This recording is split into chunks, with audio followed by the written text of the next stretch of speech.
Toby Talks number 2. Today I kind of want to talk a little bit about the minors and majors, the influence in money. Now, let's start with the positive, because we know we love talking about positive things in the Dota world. So the positive thing is there's a lot more money coming in to the scene. This is coming in from Valve, who are directly pumping this into the prize pool, and tournament organizers who are finding more money to raise their prize pool so they become a minor or a major. So this is awesome. Players get more consistent income throughout the year. Great. Prize pools for tournaments look higher. Also great. Now, the issue you kind of have with this is quality control. So quality control, I mainly refer to the fact that there's a lot of minors, there's a lot of majors. It's normally a big thing to be called a minor or a major. In fact, it was fantastic if you got to be at a major.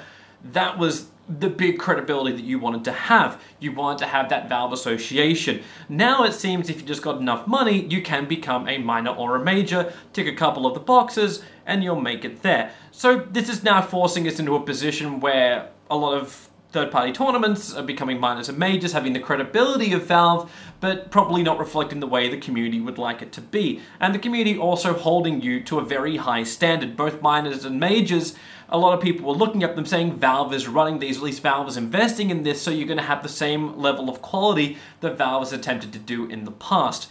But this is obviously not going to be the case, causing some negative reactions, and expecting a lot more negative reactions in the future, where there's more minors which really fail, or majors which are not living up to anywhere near the expectations that you have for a major, which should be a lot higher than a minor, and this will cause problems later on. But that's a story for another time.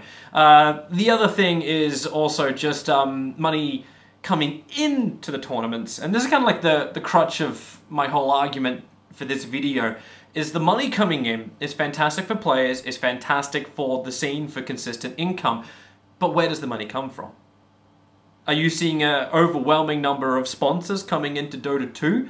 A lot of these sponsors don't actually exist in Dota 2 because they couldn't find a window of opportunity to do it previously. The majors were all white labeled. Valve was very happy with saying, we don't understand why you need to have sponsorships everywhere for this, so we can run the majors without us having to have this. Obviously, a lot of their money came from compendiums. That is how that was all really funded. And then they had some hardware sponsors like Nvidia who were giving them gear and such to help run these tournaments. Now, obviously, you don't have such luxuries when you're only assistance from Valve when you become a minor and major is an addition of prize pool. Now there may be more to it, but so far, at least what's reached my ears, it doesn't exist. So the money for the prize pool is given by Valve, gives you the credibility and gives you a raise in prize capita. But where is that money coming from? Where's the increase in sponsors? Where is this money being dragged from? And you can say maybe it's being dragged from production. And is it actually better that we have more money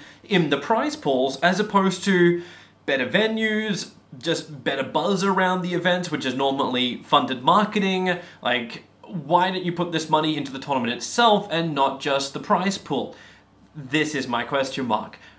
Are the minors and majors in the current situation exactly what you wanted to have? Now, you can look at something like the CSGO market, where you've only got a couple of majors every now and then. There's minors that also run with this, and these all kind of have their own little ecosystem, but it's the majors which are few and far between, maybe 3, 4 a year, and everybody wants to be a major. This is the pinnacle that you can get as a third-party tournament organizer. This gives you a lot to strive for, especially considering the competition is very fierce. You've got to bring something new to the table. You've got to actually take it to the next level, and if you're able to do so, maybe you can approach big sponsors and say, hey, we want to work with you because we want to be a major in this scene.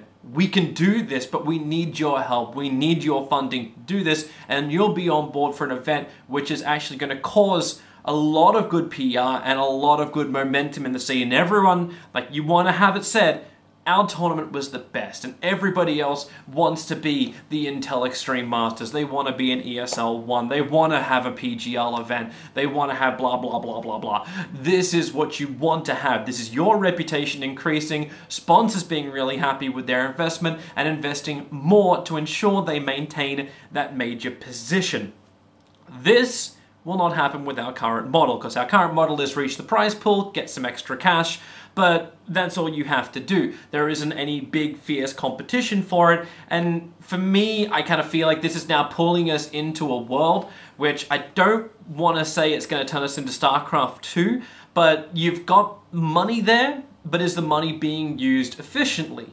The money has to be used to create memorable events. Memorable events is what's actually stronger for teams. So you can have opportunities where teams can compete in all of these qualifiers, which is fantastic for everybody. It gives a reason to keep teams very stable and continuously playing Dota and not just popping in for the last 3 months before TI. So you're adding this stability to the scene, which obviously was what Valve were attempting to do.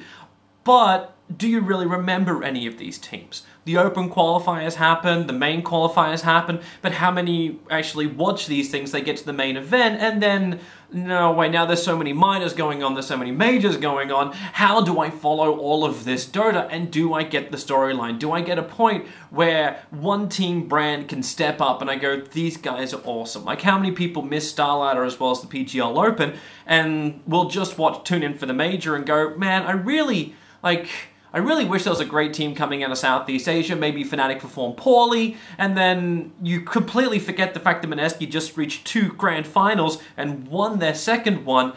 This is a huge thing for Southeast Asia as far as the mentality goes, but you may have missed it because you just can't be bothered with the minor, you're waiting for the major. So this is where events have to stand out. And in order to do so, they need to have that funding which allows them to market themselves properly, the space to actually stand out as well and not just be eclipsed by a lot of events which have high prize money. Now, this needs to change.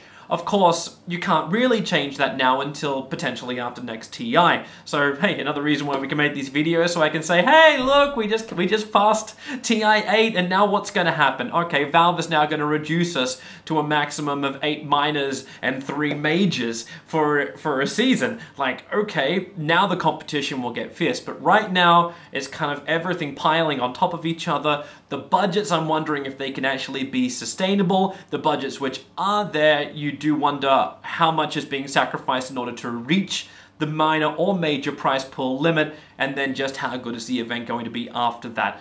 A lot of questions. I hope we find a solution in the future because really, in order for Dota 2 to flourish, we need to look good. We need to be good and we need to move forward. We can't be happy with the status quo saying, hey, we had 30,000, 40,000 people watching our semi-finals for a minor. Our finals had like 80,000. Like, hey, this was a good number. For me, this is not enough. We have to be better. We have to reach more people. We have to be cracking 6 digits worth of viewers for English stream. Obviously, the Russians can go up. Now, if we get them into a grand final, we hit 200K. These numbers have to go up.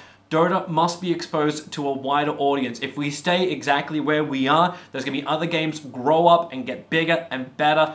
That, however, I'm not going to go into now because I've already wasted 8 minutes of your time, and I definitely want to talk about growing and keeping up with the rest of the other esports. That's going to be in my next TobiWan talks, but for now, I hope you enjoyed this. If you made it to the end of the video again, thank you very much. It means you actually give a shit about what I talk about, and I'll keep talking about it if you keep asking for it. So anything you want to know about, tweet at me, Facebook at me, you can throw it on my Discord, you can put it in the comment section below, and of course, please help share these videos as I'll try and create as many of these as possible, even when I'm on the road. I'm currently in Bucharest. I'll be heading to Hamburg very, very soon, and the audio quality and other stuff which I'm capable of doing will obviously be a lot better once I get to my home studio once more, and I'll get to do that in about a week and a half. I'll be back in London. So thanks for watching, everyone. Hope you enjoyed the content. Subscribe to my channel, do all that stuff, and I will see you next time.